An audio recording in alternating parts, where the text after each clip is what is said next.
Looking back on the week that was and forward to the week ahead, it's the Fantasy Football Hustle.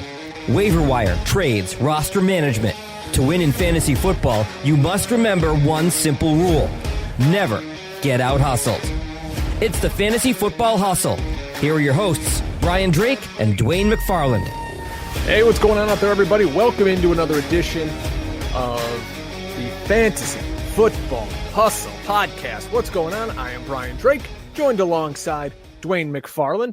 You know Dwain from such great places as the Matt Waldman RSP.com, footballguys.com. You see my work over at fightingchancefantasy.com. It is week 4 now. Holy smokes, Dwain. Week 3 in the rearview mirror. We've got teams that are either 3-0, you're 1-2, 2-1. Ooh, Dwain, what if you're 0-3? Can we help these people today?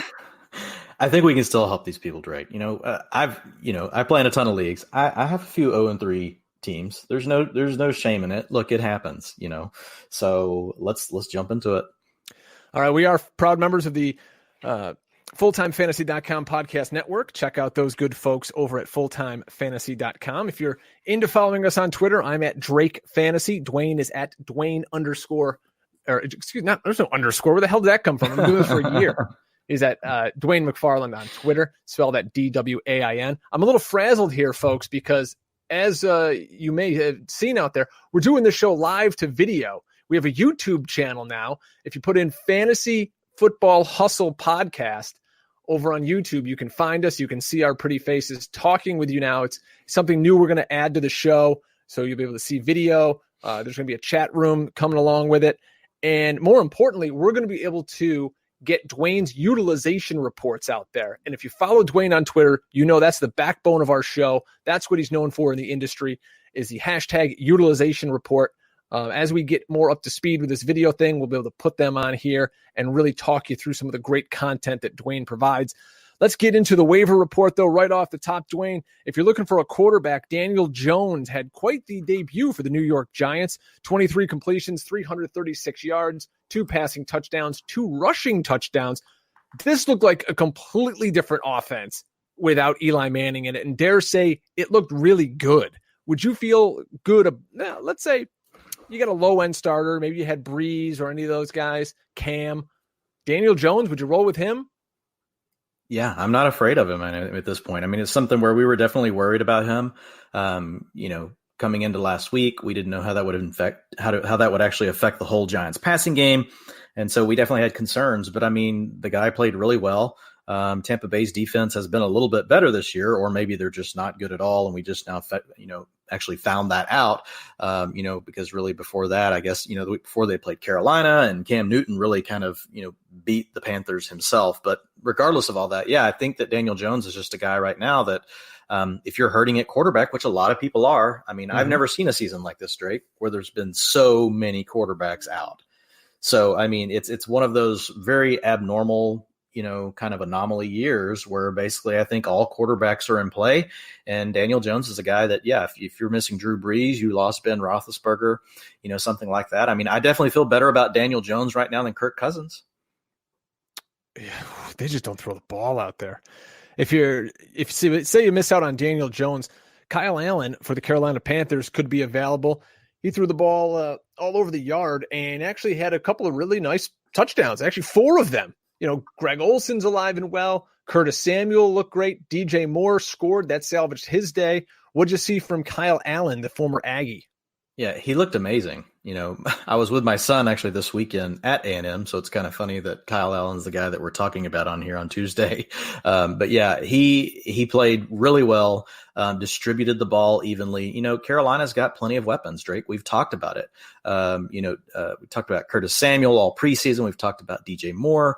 You look at Greg Olson, then you look at Christian McCaffrey. I mean, there's 4 solid weapons that are always going to be en route. If a team has 3, that's really good. It makes it hard for defenses to be able to take, all 3 away. If you have 4 like they do, and that can all work different areas of the field, it's great for a guy like Kyle Allen that can distribute the ball. I mean, now with Daniel Jones and Kyle Allen, obviously with both of them, we'll see, how defenses respond to them. They'll have more on film of these guys, and surely, we'll see some of this stuff come back to earth. But for now, Kyle Allen and Daniel Jones are both worthy adds. I would prioritize Jones, obviously, because this is his job for the rest of the season. Let's move over to running back. And the big story of the NFL coming into this fantasy week is Saquon Barkley. He's got a high ankle sprain. They say 4 to 8 weeks. So if you've got him, well, sorry, folks. Wayne Gallman's out there on the waiver wire, and I tweeted over the weekend that people are just digging in their couch cushions trying to find fab money to blow on Wayne Gallman. Here's my thought, Dwayne. Wayne Gallman stinks. All right. I'm not a Wayne Gallman guy. He's a kid that came out of Clemson. He's done absolutely nothing in his, I think this is his third year now in the NFL. I can see people needing running back. Everybody in fantasy needs a running back, but I just don't see him being very good and being very impactful, but he's a running back, so why the hell not? Yeah, it's just going to all be about the volume, Drake. Now, they have upgraded, the interior of their offensive line over the past 2 seasons. So, I mean, they have very strong guard play. So it's something where if Gallman does truly get, the majority of the work with Barkley out, which is really what it looks like is going to happen. This last weekend, Barkley played 37% of the snaps. Gallman played 63%. So it truly was his. Now the Giants were trailing, so there wasn't, a ton of rushing to go around. But what I like that I saw is 56% of the time Daniel Jones was dropping back to pass, Wayne Gallman was in a route. So he's going to be part of the passing attack. Will he get the volume that Saquon Barkley got? No, probably not. They'll probably move to pass the ball a little bit more now that they don't have a running back that they want to feature. But I think Gallman will be, Drake, easily in the 15 to 20 touch range each week, which is easily a flex play, an RB3 with upside to be an RB2. And if everything breaks right, you might get 1 week out of him where he's actually, an RB1. We are still talking about the Giants. So it's not an offense that we're exactly in love with. And we still, again, like we said a minute ago, get to see what happens with Daniel Jones as defenses start to adjust to him. But yeah, Wayne Gallman for me is a guy that if Barkley, his range that we've heard is 4 to 8 weeks, even at just the 4 weeks of getting production from Gallman, if you happen to be an upside down drafter, or a zero RB drafter, as some may call it, he's a guy that easily could fit into your plans because guys like Miles Sanders and Matt Breida and those guys, they're all in split situations. They're not getting the bulk of the work. So you could make an argument that Wayne Gallman, because of the volume, could actually be worth more than those guys just because he's going to get most of the work. He's at least an equal peer to those guys. So if that was your draft strategy, Wayne Gallman's a guy that, for me, if I really need a runner just to get me through until maybe one of my other guys break out, I'd be willing to put 15 to 20% of my, blind bid money out there on him in that particular scenario. Now, if you're going to have to deal with the Saquon Barkley owner, right? That's typically going to be the person that's going to bid the most in your league. So you want to know how much does that person have remaining in their fab budget before you go make your bid, because that's kind of your starting point. So if it's somebody that's basically spent all their cash and where they're sitting, then you want to know that so you don't overbid on the player. And then if it's someone that has a lot of it left, just put in a decent bid, but don't overbid. I got to take a victory lap on this. Darryl Williams. Okay. Everybody out there in Twitter land was telling me how great Darwin Thompson is. Oh, this little, 5'8", 13-year-old they drafted in the 6th round is going to be the savior because Damian Williams and LaShawn McCoy are hurt. And I said, no.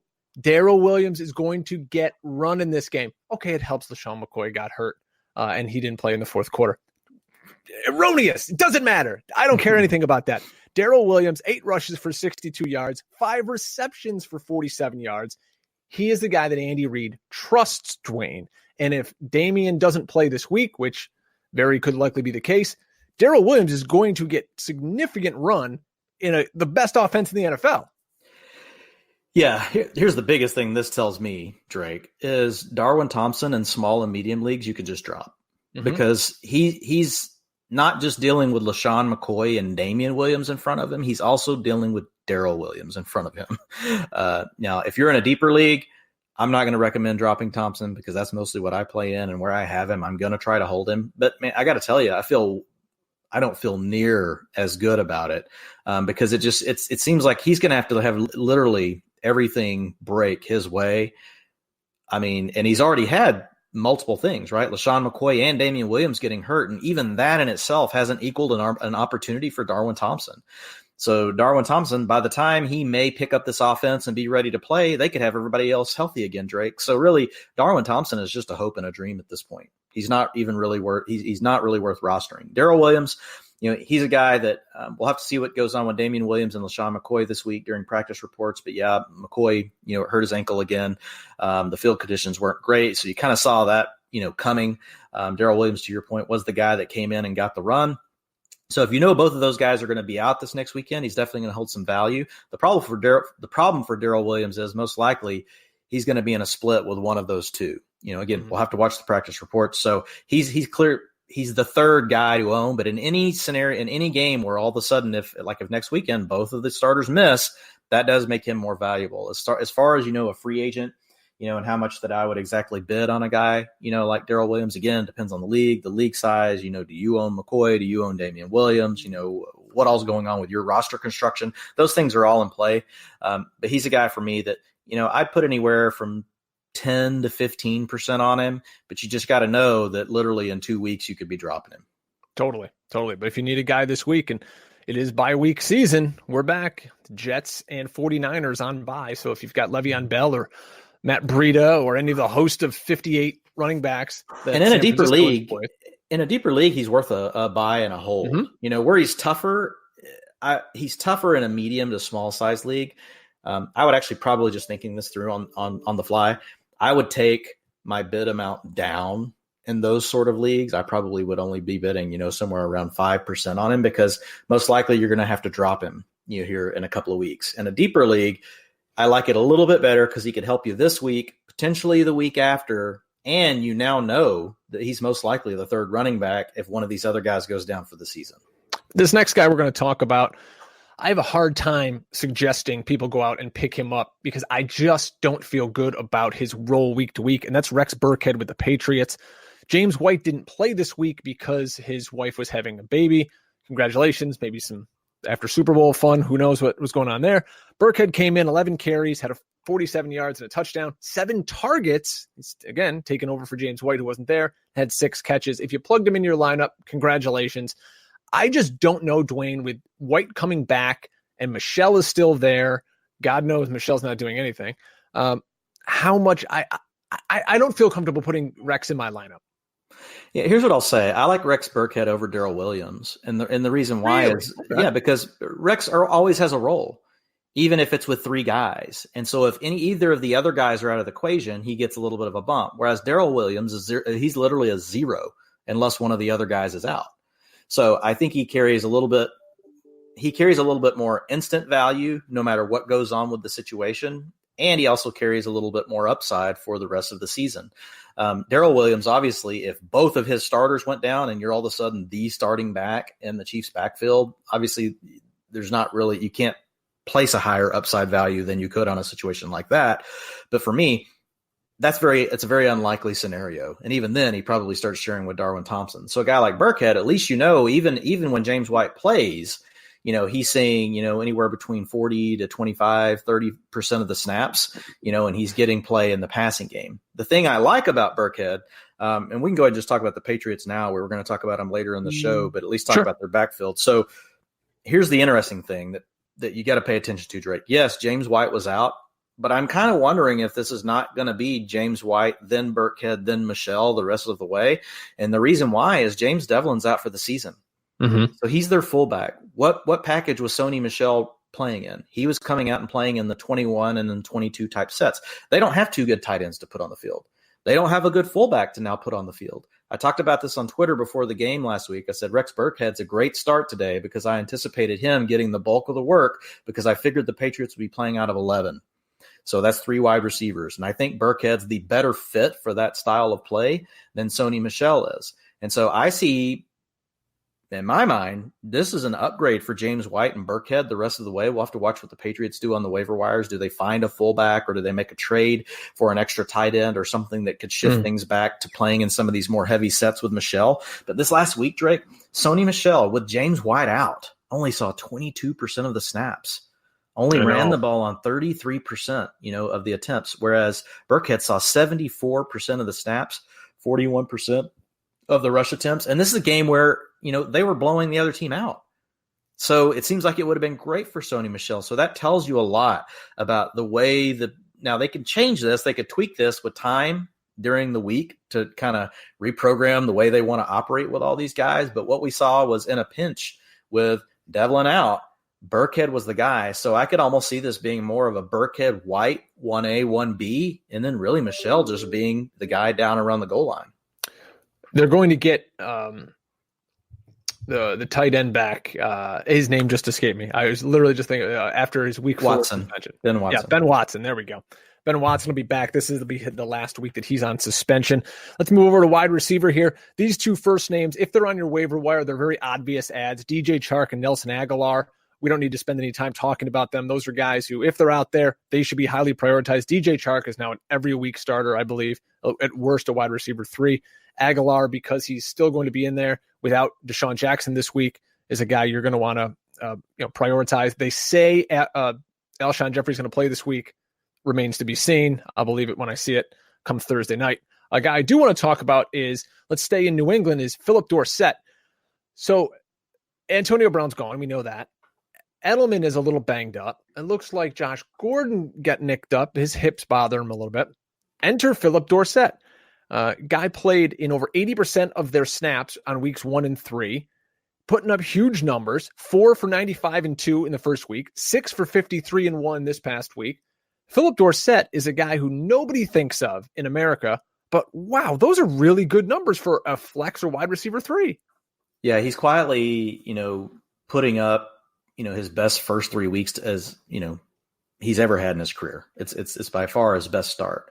And if you look at what he's doing, and how he and Tom Brady are starting to get in sync, and we saw this even in the preseason, that those two are really, they're in a good spot. So Dorsett, and remember what we just talked about, if you don't have multiple tight ends, even with Ben Watson coming back, it's not like the Patriots are going to be in a rush to get 2 tight ends on the field. It's still going to be 2 sucky tight ends. So Philip Dorsett at worst is the third wide receiver. And I believe, Drake, it wasn't because Edelman was out. When Edelman left, Jacoby Myers, our preseason love, right? The guy that everybody loved in the preseason, saw 63% of the snaps, and that was mostly because Edelman was out. Dorsett saw 92% of the snaps, but he was already on pace to do that because they were doing what? Running 3 wide receivers, because that's the best way for them to utilize their talent right now as far as the Patriots. When they go 11, that's getting their best players on the field. And we know that's something that Bill Belichick wants to do. So Philip Dorsett is absolutely a buy. I would prioritize him above Nelson Aguilar as far as for rest of the season. As far as, I'd put him right there, below. I put Chark number 1. Mm-hmm. I would put Dorsett number 2. And then Aguilar, if you just need a spot start for 1 week, great, go ahead and use him. But as far as the rest of the season goes, I would rank Dorsett ahead of Nelson Aguilar. A guy you and I have loved in the preseason was Deante Johnson. We talked a lot about the Steelers and their wide receiver situation. So finally this week they said, the hell with Dante Moncrief. We're done with this guy. They put him to the bench, and Deante Johnson, the rookie from the MAC, comes in. He drew a lot of praise and comparison to Antonio Brown, basically I think because they returned punts and played the MAC. So he comes in and he starts. Mason Rudolph looks awful in this game, but regardless, we're looking at receivers here. 3 for 52 and a touchdown for Deante Johnson. He was third in terms of routes run for the Steelers. Is he a guy you want to go out and add? They did lose, of course, Vance McDonald. We'll see what happens to him and his injury this week. But boy, I didn't like what I saw from Mason Rudolph at all, Dwayne. That looked rough. Yeah, Rudolph had a tough day, only completed 52% of his passes. And whenever you consider that his average depth of target was only a 6.8, that's really bad. If you have a 52%, what you want to hear me say is, but his average depth of target was a 10 or 11, right? Because the further you throw the ball down the field, the more your completion percentage is going to go down. Well, that was all in 2 plays. I remember seeing a stat, like if it wasn't for those 2 touchdowns, he literally would have, I think, thrown the ball like twice over the line of scrimmage. Yeah. And again, it's kind of interesting because that's really the kind of offense they were running with Roethlisberger. They were kind of going to this dink and dunk, kind of approach. They did gear a little more towards the run. It was tough for them, to truly get all the way there just because they couldn't stay on the field, but they ran the ball 35% of the time this last week. I think before that they had been like 25% and 20%. So they were trying to get more to the running game. But as far as the receivers go, like what you're saying, Deante Johnson and James Washington both got a lot of work. What's interesting is James Washington was actually the receiver that was on the field the second most behind Juju Smith-Schuster at 92%. Deante Johnson saw 79%. Most folks know that Dante Moncrief was benched for the game. What's also interesting, though, is Ryan Switzer saw literally 0% of the snaps. So it is like the Steelers have basically said, you know what, we're just going to see what we have with James Washington and Deante Johnson. We may not win. We don't know what's going to happen, but we're just going to move away from Switzer and Moncrief, and that's exactly what they did. And if you look at the routes ran, per drop back, if you look at James Washington, 97%, Drake. Deante Johnson, 76%, and he was the more effective player of the two. And I haven't got to go back and watch the film, but like we noted last week, Washington struggles a lot more versus press versus Deante Johnson, does a lot better versus press. So Washington did get some of the slot treatment, Drake. He ran from the slot on 44%. That was second to Juju Smith-Schuster, which was at 60%. So they're both guys that should be in a medium-sized league. It depends on who you've got on your bench, but they're both worth looking at in a deeper league. Both of these guys should be owned in all leagues. And when I say deep league, we're talking about a 12-man league that's got, one or two flex positions in addition to your normal starters. Let's just close out the Steelers since we were going to talk about them a little later. I've got guys I know who are James Conner owners, and they're worried. They're looking to sell. We've got an injury now to Vance McDonald. We've got a backup quarterback in there who's not exactly setting the world on fire. Thoughts overall, big picture here on the Steelers going forward? Yeah, I mean, my thoughts are James Conner can't catch, really a break. You lose your starting quarterback. Then James Conner, tweaked his knee in week 2. Then you come out here this week and, you're playing with Mason Rudolph. You've got a new, trio of receivers out there. Is a game where I really thought they could have ran the ball more, though, Drake. If you look at, James Conner, his underlying utilization metrics are still strong. His snaps have gone from 46% to 55% to 68%. In his 3 weeks. His rushing attempts, though, have gone from 77 to 70 to 59. But it's not like you have some certain running back running in there picking all this work up. Benny Snell got a little bit of work. He picked up 14%. Jalen Samuels had 0% of the rushing attempts this last week. Remember when Jalen Samuels was going to be the next big thing? It's just not really happening, Drake. Now, routes ran per dropback. So snaps were up for Conner. So were routes per dropback, 33% to 44 to 52%. His targets have gone from 9 to 12 to 15%. The problem is the offense sucks. I mean, James Conner is actually, from a standpoint of getting the work that we would hope he would get, if any, this, Drake, if you have a back getting 60 to 70% of the carries and seeing 10 to 15% of the targets, normally you're doing backflips. Yeah. The problem is the Steelers team has gone in the tank. So here's the problem with James Conner. If you go try to sell right now, you're just not going to get, what you put into him. And you don't have to get necessarily what is commensurate value with a first round pick, but you at least want to get something back that you can use. And most likely you're just going to regret it because James Conner's going to eventually have his good weeks getting this much work. Mm-hmm. And then you're going to look back and think, well, man, I should have waited another week or two to sell. And that would be my advice. If you're down on James Conner, I can understand. It's not like you really want to own a big part of this offense. I would say we have to write this offense has to be one of the bottom 6 or 8 in the league right now. So that's what's hurting James Conner. It's not really his utilization. Those things are where we thought they would be. So I would advise folks to just hold. When you get the kind of volume that he's getting, he's eventually going to have a 100-yard day with a touchdown. Mm-hmm. Then you can sell him then. If you need a runner and you're really hurting, say, at your RB2 spot, maybe you're having to roll with a guy like Miles Sanders or even a Matt Breida, someone like that right now. I still prefer James Conner over those guys because I'm going to take the volume. Those guys are getting 30% of the work on their team, 35% of the work. James Conner's still a guy, like we said, getting 60 to 70% of the work on his team. And even though his team isn't as good, I'll still take that volume. So he's a guy that if you can buy him low, I would. I definitely wouldn't overpay because the offense can hold him back. This really was an offense, too, that when Randy Fitchner came in, he put everything in Ben's lap, and Ben was now basically calling the plays out there, running the Ben Roethlisberger freestyle offense. They used to be able to do a lot of improvisation with Antonio Brown, but now you don't have Antonio Brown. You don't have Le'Veon Bell. You don't have Big Ben doing the improv. So big problems in Pittsburgh. Let's move on. Nothing sexy about this, but if you're in a deep league out there, Preston Williams is getting a lot of targets, okay? He's got 18 targets over the past few weeks. He's not setting the world on fire. 4 catches the last few weeks in the mid 60-yard range each week. But you know what? Someone's got to catch the ball there. Maybe Josh Rosen's a little better than Fitzmagic, and you could do a lot worse, I think, on the back end of your roster than Preston Williams.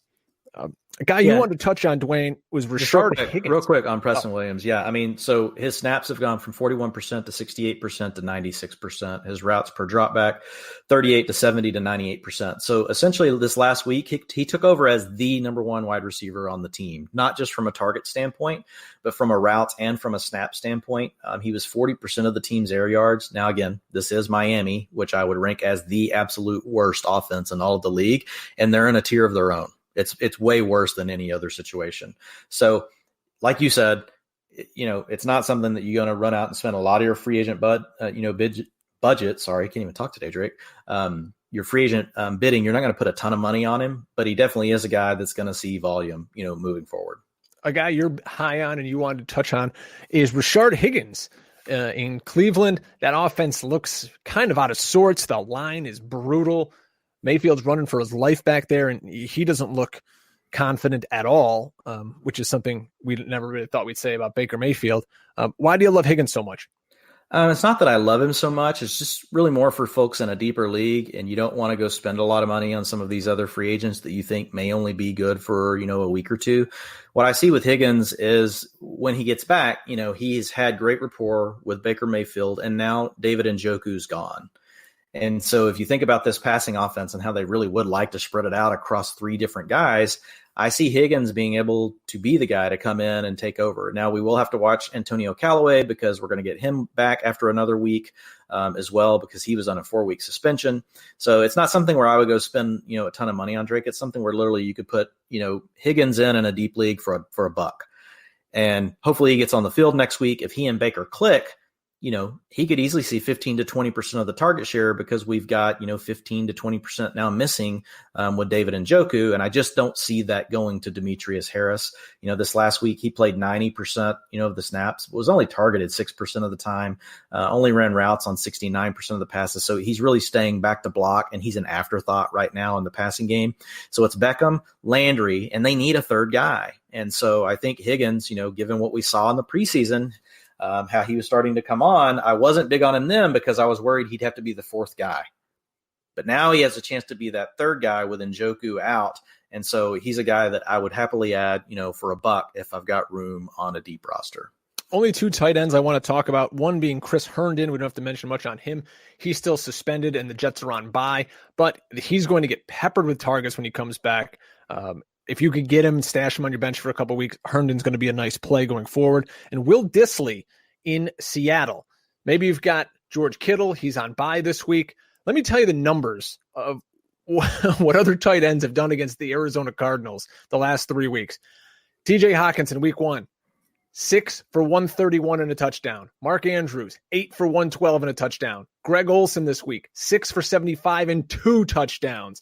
Now, Will Dissly is not exactly playing a ton. I believe he's still playing less than 60% of their snaps in Seattle, but he's getting the job done, scored a garbage time touchdown this week. Just play him because the matchup's great. That's all you need to know about Will Dissly. Yeah, if you're really hurting, he's a guy that you pick up, for the week. I played, a guy in my home league this last week that had Dissly, and it nearly beat me. I think I'm going to win by a point as long as we don't have any adjusted, stats before the week's over. But Dissly, yeah, I mean, here's the issue. He's only running routes on 43% of Russell Wilson's dropbacks. So, you're living on the absolute thinnest, razor thin margins here. Mm-hmm. Basically, you're hoping for a touchdown. You're not hoping, you're praying. And you're on both knees. I don't know what your faith may be out there, but whatever it is, you're praying for Will Dissly because it's something that's eventually going to break. Now, like you said, Drake, it is a really good matchup this week. So we could see Seattle build more of their offense, around getting the ball to the tight end. but it's not something where I would run to it over any kind of halfway proven option. I would still make it one of my last options. Who was the other tight end that you mentioned, Drake? I just mentioned Chris Herndon. So real quick on that one, an interesting thing here with the Jets that developed this last week. This really hurts Jamison Crowder. So he kicked outside, Drake. He only played from the slot 30% of the snaps. Because who? Braxton Berrios is now their slot receiver. Can Braxton Berrios play outside? Nope. So when he's on the field, where's he going to be? Inside in the slot, which is what we saw. 74% of his routes came from the slot. He played on 60% of the snaps. Berrios ran routes on 82% of the dropback. So when the Jets are in 11 personnel, it's going to be Berrios right now that's in the slot, not Jamison Crowder. This is a killer for Jamison Crowder. This is really going to hurt him. But what does this do? It leads me back to where you started. Chris Herndon, when he comes back, could be the number one target on the Jets. Because with Crowder working outside, Berrios being an unproven option on the inside, and most teams giving double teams to Robbie Anderson, I would not doubt it if Chris Herndon is going to see 15 to 25% of the targets every single week, and he should absolutely be owned. And I mean, small leagues, you're not going to worry about it. Mid-size league, depending on what you're dealing with, you might be sitting in a situation where you feel like you need something or you need a second tight end. In deeper leagues, Herndon needs to be owned across the board. And you probably need to do it this week, even though you're running into, like you said, a bye week next week. You can do it for cheap this week. Absolutely. You are listening to the Fantasy Football Hustle Podcast. I am Brian Drake. This is Dwayne McFarland, and this is the fastest growing podcast in fantasy football. Thanks for joining us, folks. We appreciate it. If you're listening online, please subscribe, rate, give us 5 stars, share it with a friend, retweet. Find the show on Twitter at FF Hustle. I'm at Drake Fantasy. He is at Dwayne McFarland. Spell it DWAIN. Appreciate all your guys out there hitting us up with start-sit questions. Tried to answer a lot of those this week. And you may be watching us now on YouTube. We have a YouTube channel at the Fantasy Football Hustle Podcast. Search that on YouTube and find us there. And if you're over on Twitter, the one hashtag you must be searching out is hashtag Utilization Report. That is Dwayne's bread and butter. That is what he's known for in the industry. And that is when it's going to separate you from the rest of the competitors in your fantasy football league. So we're going to dive through a few of these here, pick out a few nuggets that Dwayne found. And let's start with the Baltimore Ravens, Dwayne, where on the season, they have actually maybe flipped the script from what we thought they were going to be. They're throwing the ball at 55% to a 45% run percentage. And Lamar Jackson is actually slinging it out there. We thought he would be a guy who they only threw when they absolutely had to. He put the ball up 43 times this week in the game of the week against the Chiefs. Maybe it wasn't great, 22 of 43, but that's a ton of passes from an offense we didn't think was going to throw this much. Yeah, so I mean, in week 1, it was 39% pass, 61% rush. What did they do? Wow. They blew out the Dolphins. So some of this is game script, right? Sure. Then you've got week 2. They had a much closer game. The game actually finished within 6 points. The final margin of victory was the Ravens won by 6, and they actually did pass 62% to run 38%. And then this last week, that one's the more surprising one, Drake. This last week, it doesn't surprise me because they pretty much trailed the whole game.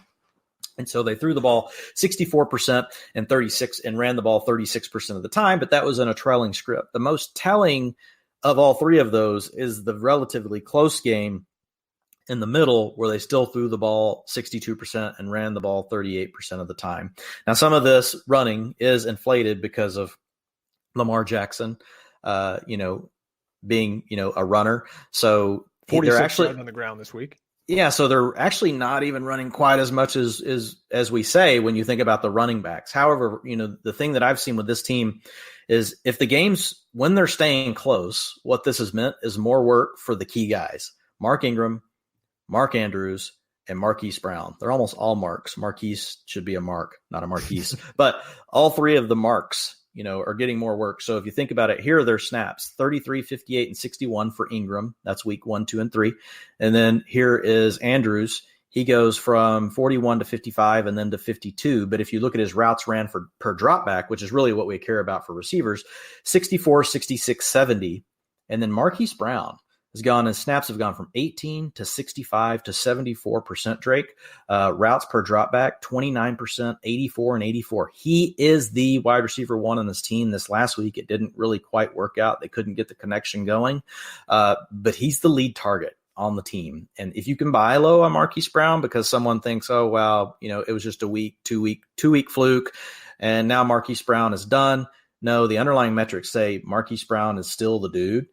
He was 44% of the team's air yards this last week, which was the leader on the team, 35 and 36% the 2 weeks before. So this past week, Drake, even though, he didn't come up with a huge week, listen to his air yards, 213. That's huge. Marquise Brown, if you can go buy Marquise Brown from an owner in your league who's down on him, you got to go do it right now. So that's the big thing with the Ravens is we talk about what a rotation they have, and that's still true. But these three guys in the tighter games, they're seeing more work. Mark Ingram, 31%, 39%, and 50%. Those are his rush attempts each of the 3 weeks. So each game, as it's gotten closer, or even in this past game, you would have thought maybe we see Justice Hill more, because, is he their passing back? No, actually the opposite. Justice Hill is he's trending down 29% of the snaps to 19% to 12%. And if you look at his routes per drop back, they've dropped 39%, 20%, 14%. So in really shallow leagues, Justice Hill is a guy that you guys can drop right now. He's still a good bench stash if you can manage to keep him. But I know with bye weeks and things like that coming up, he's a guy that you may consider dropping. If you're in a deeper league, I'm holding on to Justice Hill no matter what, just because I want a piece of this offense. And if Mark Ingram goes down, I want to see what happens between Gus Edwards and Justice Hill. I still want to have, that arrow in my quiver later in the season. So if you think about, Mark Ingram, though, he's definitely trending up. It makes him a much easier start from week to week at this point. If you drafted him in the 4th or 5th round, you were already doing that anyway. Here's the good news is that he's getting more of the work than anticipated. So that's good for Mark Ingram. 53 yards this week also for Gus the Bus. Flip over now to the Detroit Lions utilization report. Kerryon Johnson had a career high in snaps his career high in carries, he ran 20 times, but for only 36 yards and a touchdown, 1.8 yards a carry. That's disgusting.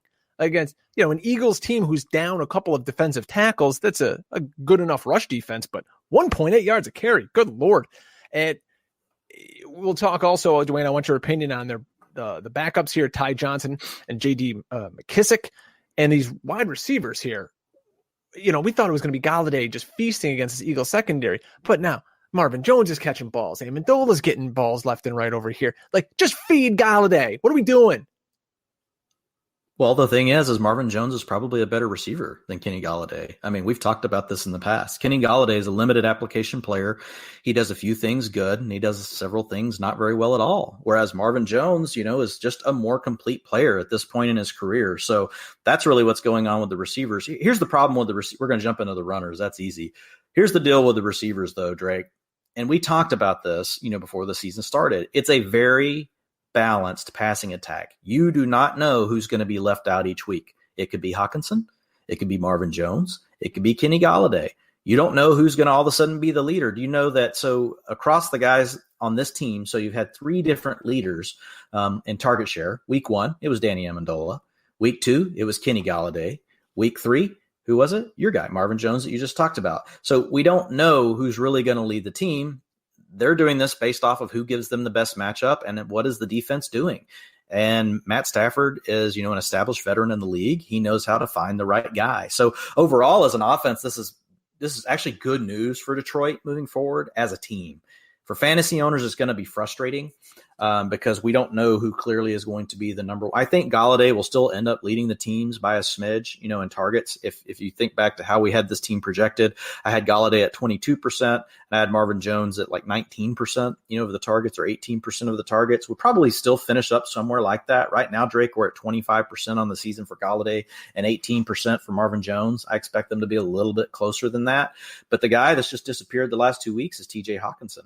Hockenson was only on the field for 64% of the snaps this last week. What kind of game was it? It was a close win. The week before was a close win. The week before was a close game. They actually tied with the Cardinals. So the game scripts haven't really changed much, yet you saw Hockenson drop down a little bit. No surprise, it's the game where you just talked about Kerryon Johnson had his most carries. So Jesse James is going to be on the field more whenever the team is running more. TJ Hawkinson only ran routes on 55% of the dropbacks, Drake, which is more in line with where I kind of thought he would be for the season. That looks like that may be where he's settling into. So Hawkinson's going to be a boom bust player. Going to be tough to release him because as soon as you do, Drake, what's he going to do? He's going to go have that week, like week 1. But he's not the clear lead component in the game plan like we thought he might be after week 1. It's definitely a game-by-game scenario. Now, back to the runners. I guess the quick thoughts there are Marvin Jones is still worth a pickup. I wouldn't go overspend on him, but he is a receiver that's going to end up with 18 to 20% of targets in this offense. You're just going to struggle to know which weeks he's going to do it. So from a season, if you think about where his stats are going to end up at the end of the season, you're going to really like it. If you think about figuring out which weeks to put him in your lineup, you're not going to like it as much. The last thing was Danny Amendola saw his lowest number of routes ran per dropback and lowest number of snaps this past weekend. Also because they were trying to run the ball more. And so getting back to Kerryon Johnson, Drake, I really don't care about the 1.8 yards or whatever it was per carry. I would go buy Kerryon Johnson all day long in every single league I'm in, because what matters is he got 77% of the snaps, he got 71% of the rushing attempts, and his routes ran per dropback went up to 52%. Also, J.D. McKissick and Ty Johnson slightly edged out McKissick in snaps 18 to 10. Now McKissick is seeing some special teams work, I believe, so that might have helped him a little bit more than Ty Johnson. But if you look at routes ran per dropback, only 18% for Ty Johnson, 6% for J.D. McKissick. So really neither one of those guys are usable. They're strictly deep league, just bench stash type material right now, and they aren't really they're not really guys that I would be heavily prioritizing. But Kerryon Johnson, you should absolutely do everything you can to go out of your way and buy low. This is an offensive line that's also getting healthier, Drake. Remember, in the preseason, the center, Frank Ragnow, was hurt. And so he's finally back to full health. And then, their tackle, Taylor Decker, this was his first week back. So they haven't had all 5 of their starting offensive linemen until this last week, and they're still not all 5 healthy. I want to own Kerryon Johnson because I think that it's just an arrow that's pointing up. Going over the utilization reports that Dwain puts out on Twitter, #utilization report. The Green Bay Packers talked this past week about splitting up their running back load, and boy, did they. If you're an Aaron Jones owner out there, you're going to be pulling your hair out right now because Jamal Williams is getting a boatload of snaps. 61% of the snaps, he's out touching Aaron Jones. This is a guy people took in the second round, Dwain. Yeah, this is bad. I don't know how else to say it. Aaron Jones' snaps have gone from 61 to 59 to 39% this last week. Now, there's a little bit of a, silver lining here. Jamal Williams did pick up, 4 carries on the last drive, which basically, this game was over. It was 27 to 16. The Packers were ahead of the Broncos. So if you take those 4 away, they basically even out. But still, to your point, Drake, a guy that people were taking in the second and third rounds of drafts now looking like they're in a true 50-50 timeshare. And a lot of folks, and I can't disagree with this. I've had a few folks reach out to me on Twitter and, basically say, this is probably to keep Aaron Jones fresh. And that very well could be the case. But either way, it's hurting us. If it is just to keep him fresh, it's still hurting fantasy owners. And I wouldn't doubt that because Aaron Jones has been dinged up through his career. Here's the positive, I will say. Aaron Jones still looks, like the better runner. He didn't play that great this past weekend. Jamal Williams actually rushed him from a yards per carry standpoint as well. But the scariest part of this whole thing for me, Drake, is Jamal Williams, his routes per dropback have climbed from 36 to 46 to 62%. So what I feel like is projection spectrum, right? Let's go back to some of the stuff I would do in the preseason. Right now, if I'm to put Aaron Jones like in the middle, man, what I'm hoping for is that he gets 55% to 60% of the carries and then, maybe 5 to 10% of the targets, because what it really feels like is Jamal Williams has turned into the passing back at this point, like full on. It was a split early on in the season. But now, after seeing this, it's almost like Jamal Williams is really the passing down back and is going to be the relief for Aaron Jones around 40 to 45% of the carries. So it's almost like we have a true running back by committee times 2 here. And that's nothing that any fantasy owner, to your point earlier, no one wants to see this. Before we move off the Packers, though, we just have to say real quick, Drake, what did we tell everybody to do on Marquise Valdez-Scantling last week? We said, guys, don't freak out. He's the man. You got to stick with him. And if you did, it paid off. He led 10 targets, baby. 31% of the targets on the team, 108 air yards. He was 44% of the team's air yards. Now, again, this is an offense that still hasn't found its way. Aaron Rodgers just doesn't look comfortable yet. So they're undefeated, but they don't look great.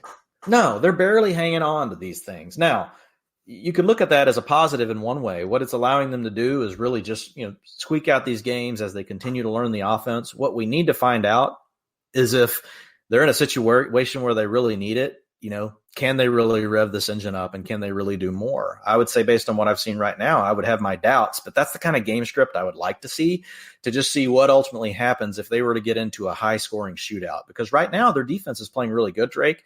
And they haven't really faced, any good quarterbacks either. So I think that's helping them. Davante Adams, worrying owners out there. I heard a great stat. I was listening to another show and they were talking about how last year Davante Adams, if you look at his points per target in games where the Packers are leading versus games where they're behind, and there's such a disparity. And now you look at this year where they're leading these games and they're undefeated, whereas now he's just not getting the targets. 4 for 56 this week. Obviously you're not going to drop the guy or anything, but buy low, buy, find the person that's worried about Davante Adams and gobble it up, because everything looks good here, guys. He's playing all the snaps, running all the routes. Targets have been 27 and 23%, and then this weekend he had a 14%. He's going to have a week where he gets 40% of the targets. It's coming. Yeah. Go buy Davante Adams. Thursday night, he gets to go up against an Eagles secondary who couldn't cover me, Dwain, and my grandma running routes out there. Moving over to Philly, 13 rushes for 53 yards for Miles Sanders, had a couple of catches for 73 yards, but he's putting the ball in the turf. You can't do that and expect to stay in the game. It was encouraging as an Eagles fan and a Miles Sanders owner to see him out there getting that run, because they don't have Deshaun Jackson. They don't have Alshon Jeffrey. They need his explosiveness in the ball game, Dwayne. He just can't put the ball on the turf and expect to stay in the game. I thought without those two receivers, it's just such a compressed offense. You're playing with bad, third, fourth, fifth options in your wide receiver group, and those guys put the ball on the ground. They have 7 drops, including 3 on the final drive? You can't have that in Philadelphia. Yeah, for Miles Sanders, though, it just looks bad. He doesn't look very good. He just doesn't look like he understands, and we've talked about this. He doesn't act like he knows what the hell he's doing. Mm-hmm. And his snaps have gone from 49 to 43 to 34%, despite every game being, finishing within a touchdown of the opponent. Week 1, they won by 5. Week 2, they lose by 4. Week 3, they lose by 3. So Miles Sanders is not gaining the confidence of this coaching staff. He's losing it. Jordan Howard looked pretty good. Yeah, if you look at routes per dropback, Miles Sanders, 39 to 37 to 26. He's on the field less and less and less. Jordan Howard is going, the other way, but it's still nothing that you can write home about. But guess what? Miles Sanders, he's lost the inside the 5 rushing attempts. This last week, Jordan Howard got both of them. In week 1, it was Miles Sanders that got him. So to me, they're not trusting him inside the 5 now. They don't want him on the field as much when they're passing the ball, and they're not getting him on the field as much when they're normally running the ball. The only thing that's kind of held steady for him, Drake, is just he's led the team in the rushing attempts, 48%, 33%, then 48, then 43. So I think what you have to slot Miles Sanders in for now is he's going to be 40 to 45% of the carries. He's going to see about 5, 6, 7% of the targets each week, and you're going to you're hoping that he hits a big play. And the problem is he doesn't understand blocking schemes. He doesn't read the blocking scheme in front of him well. He's just too many negative plays, man. He just wants to jump around and bounce around and pull off the highlight play, and he's just not good enough. Let's bring things over to the Great Northwest, the Seattle Seahawks. Boy, what can you say about Russell Wilson? The guy is just tremendous. 32 of 50 through the air, 2 touchdowns. Also ran for 51 yards. Tyler Lockett, 14 targets, 11 catches for $154. Nice bounce back for him. Will Dissly, we talked about his touchdown and grabbing the ball 6 times for 62. Chris Carson putting the ball on the turf for the third straight game. When Penny is healthy, Dwain, you got to think Rashard Penny's going to start getting some run, as much as we love Chris Carson, because we saw it with CJ Prosise as he even outsnapped Carson this week. Yeah, here's the problem. Well, number one, go sell Chris Carson if you can. Don't just do it for nothing, but you need to do it because here's what's coming. And we saw this last year. This is going to be a running back by committee times 3. When Rashard Penny's back, he's, right now we're seeing it. Snaps for Carson have gone from 76 to 55 to 45, Drake. His rushing That's not good. I'm not great at math, but it's going the wrong way. That's a bad trend. This is what's great about this week. We finally have 3 data points, which allows us to really see some trends, right? So rushing attempts, 60 to 45. He did have 58% this last week, but that's with Rashard Penny completely out of the game. Routes per dropback, Drake. Remember week 1, 71% of the routes per dropback, 76% of the snaps, 60% of the rushing attempts. We're like, Chris Carson is a bell freaking cow. No, he's not. Here's his routes per dropback, 71% down to 41%, down to 24%. They don't like him as a receiver out of the backfield because he was inefficient. They're struggling to trust him because of his fumbles, and he's just not being that efficient with his rushes either. So to me, as much as I don't like Rashard Penny, Chris Carson's playing bad enough that when Rashard Penny's back, I think what we're going to see, Drake, honestly, I think you're going to see Chris Carson at max get 50% of the carries each week. And then you're going to see Penny get 30%. And then you're going to see Prosise is going to be a pain in the butt, dude. He's going to get 10% or so every week. Then you got Russell Wilson taking carries. So this is a situation that I really don't want any part of as far as the running back. Now you may be stuck with it and you could do worse than Chris Carson. He's still going to have his games where he's going to score his touchdowns, et cetera, et cetera. But the days of thinking that, Chris Carson was going to finish as a top 12 running back, those are over now. He's a low end RB2 at this point, and he's going to have weeks that he's really going to frustrate you and perform like an RB3. He has RB1 upside on a week to week basis, depending on how many touchdowns he could score. But man, this also shows that he's game script dependent. I don't know how many games when Seattle's really going to be trailing like this, Drake. But Prosise, like you said, outsnapped him. Part of that was the fumble, but the other part is Prosise is the guy they wanted on the field for whenever Russell Wilson was in comeback mode. He ran routes on 63% of Russell Wilson's dropbacks versus 24% for Carson. So Carson's losing work from everywhere. It's like, if he loses anything else, he's not going to have enough fingers to plug in like all the holes from his bucket that's leaking. Like everything's leaking right now. So if he could not fumble the ball, he could probably stabilize things. Like I said, hold you an RB2, low RB2 value for the rest of the season. But if you can move him based on name and someone that doesn't understand these underlying, utilization metrics, I would try to go do that. Now, don't do it for nothing. Oh, you want to definitely get something in return, but he's a guy return right now for Chris Carson because number one, nobody sees games that are played in Seattle, and number two, he had a really good preseason with a lot of hype. And a nice week 1. So I think people are you're going to be able to move him and get something really good back. Yeah, absolutely. Real quick on Seattle, one other note, Drake. Sure. Just keep an eye, folks, on David Moore. Not that he's a guy I want to go pick up, but he's going to be a pain in the butt. Guess what he's doing? He's getting on the field. Guess who he's taking off the field? DK Metcalf. Don't you say that. Don't you say that about my DK Metcalf. It's happening. Now it wasn't huge this last week. Metcalf's routes ran per dropback dropped from 98 to 87. David Moore was out there for 22%, Drake. So they're just easing him back in. That's bad, though, because David Moore, that's his first game back from injury. If it's truly because of health and now they're going to give him more, all of a sudden we could see DK Metcalf rotating with David Moore. So just another one to keep an eye on. Metcalf could end up being fine. This is only one data point, but it's definitely got my eyebrows raised. And Metcalf's not a guy that I really want to be putting in my lineups this next week. Tyler Lockett, like we've said all preseason, and we held true in week 1. We said, hey, go buy low if for some reason somebody's crazy enough to think that Tyler Lockett, is only going to get 10% of the targets. These last 2 weeks, 34% and 26%, 190 air yards this last week, Drake. Tyler Lockett, was totally just running through the Saints defense. Elsewhere in the NFC West, I want to murder someone in San Francisco as a Matt Breida owner. So the Niners turned the ball over 5 times, 3 of those on Jimmy G, and it just kills. Yeah, 4 of those were in the red zone, I think. And then It was when you get in insane. the red zone, and then in comes this Jeff Wilson clown rushing 8 times for 18 yards and 2 touchdowns. Are you kidding me? Like, Matt Breida is a good football player. Don't take him off the field for a guy you're literally going to release next week, when Tevin Coleman comes back. Jeff Wilson Jr. is going to be starting for the Giants in 2 weeks. Like, come on. What are we doing? Yeah, it's bad. Sorry.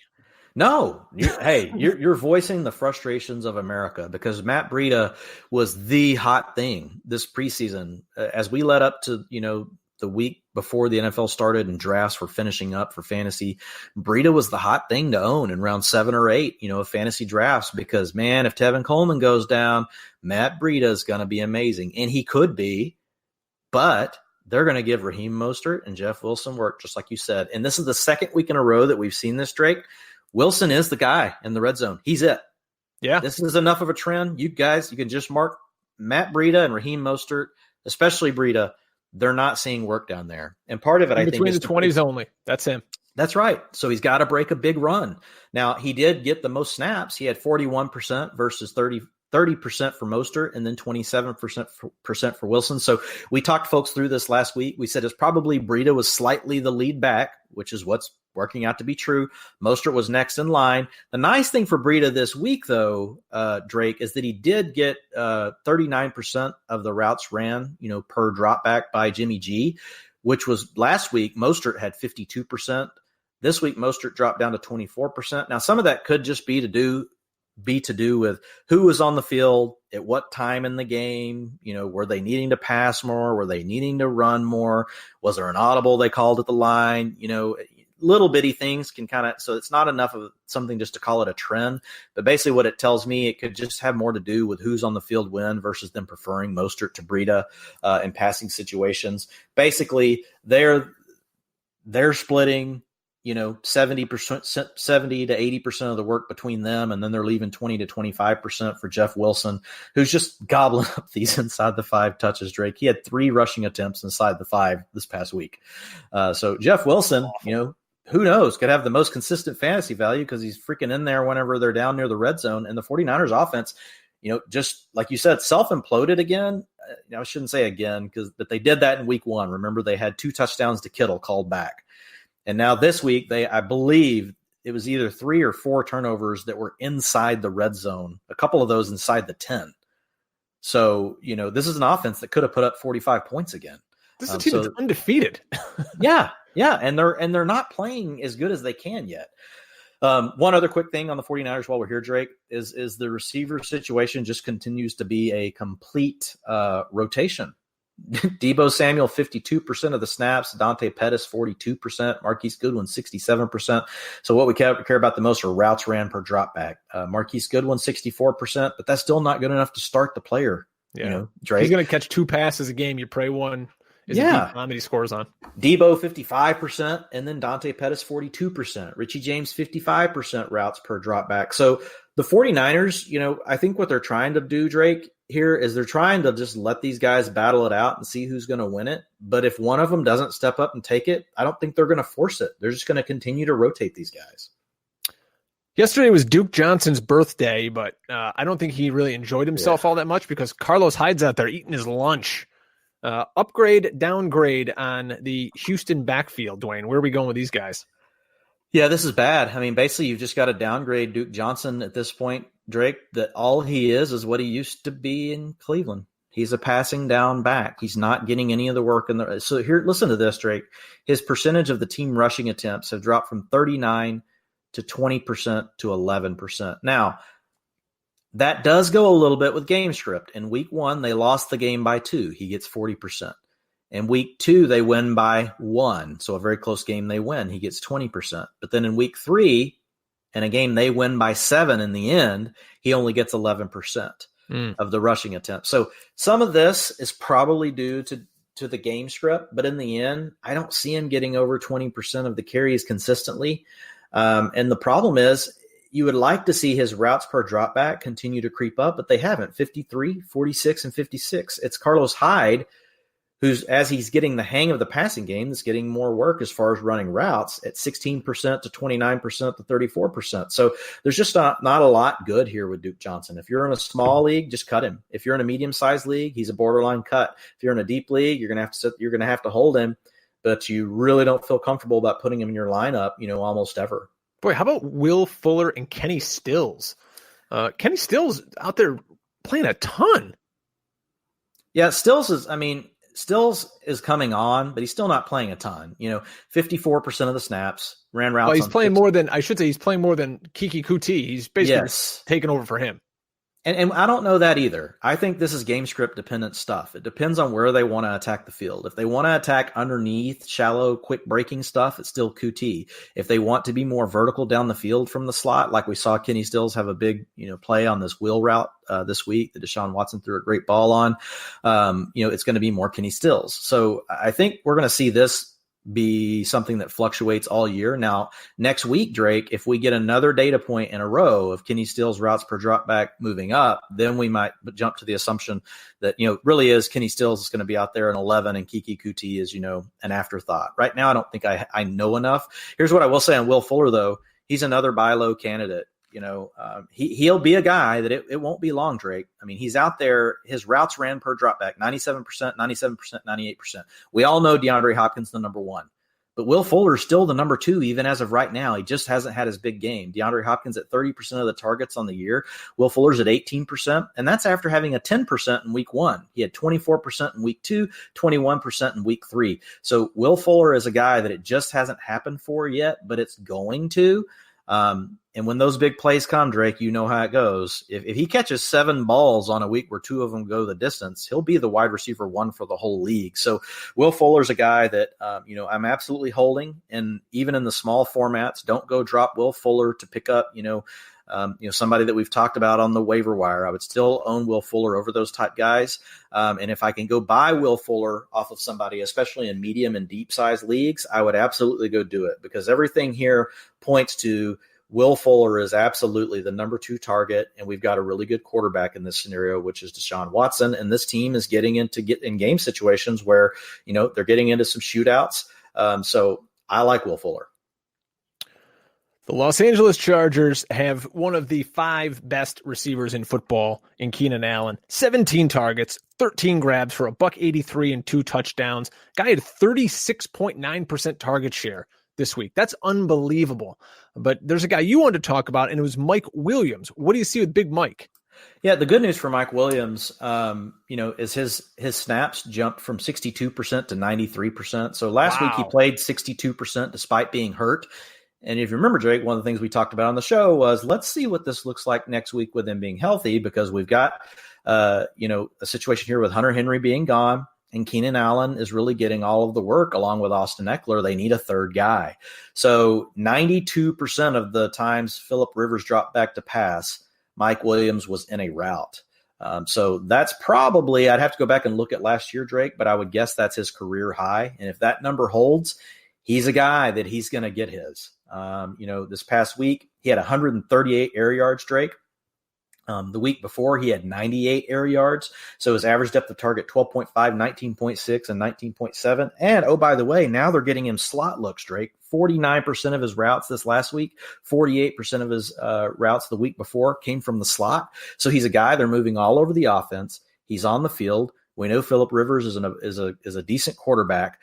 So Mike Williams, his day is also coming. And as long as Hunter Henry is out, there's room for Mike Williams to sneak in a little bit of, work here and not totally kill Keenan Allen and still keep Austin Eckler viable as well, but let Mike Williams also have his own value. Because as of right now, his targets have only been 14% and 15% the last 2 weeks. You're going to see a 25% week coming here. Like you said, Keenan Allen's a beast, and he gets open so quickly. He sees so much work from the slot. He's just a real problem for defenses to deal with. He's a guy that we talked about through the preseason that some folks were fading, and I was really, hedging against that because he had been hurt down the stretch last year. At the end of the year, he had, I believe it was a hip issue. And if you looked at his stats, those last 3 weeks when he was playing with that hip issue, he had really dropped off. But before that, he had been on pace for like 27% of the targets. Well, right now, he's on pace for 35% of the team targets Drake, but they'll have to cut back on that some. You can't continue to give him that much. So if he drops to 30%, Drake, that could bump Mike Williams up into the 20% range per week, occasionally hitting the 25%. So Mike Williams is a buy low right now. Last team we're going to talk about today is the Atlanta Falcons, where Devonta Freeman's carries have gone from 8 to 11 to 16 this past week. It's trending in the right direction, 95 total yards. Still not exactly setting the world on fire, but it's moving in the right direction for Freeman, who just really hasn't looked great up until this point.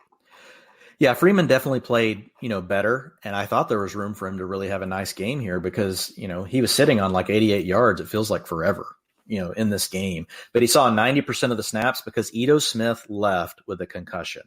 So that's kind of the key thing here, right? Ito Smith, even if he misses this next week, we know they kept Brian Hill on their roster. They haven't had him active for a game day. But most likely next week, Brian Hill will be active, even if Ito Smith misses. So it's just something to watch. But his snaps have gone from 49 to 63 to 90%. His rushing attempts have gone from 47 to 65 to 80%. Routes per dropback, 38 to 58 to 82%. The only caveat is the Ito Smith thing. And here's what worries me still a little bit right now with Atlanta, Drake, is if you look at their, game scripts, and you look at the way things have worked out. So they lost by 16 in week 1. They won a close game by 4 in week 2. They lost a close game by 3 this past week versus Indianapolis. And listen to this, Drake. So 78% in week 1 pass, versus 22% rush. Week 2, you've got 76% pass versus 24% rush. Week 3, 63% pass versus 37% rush. That's a problem.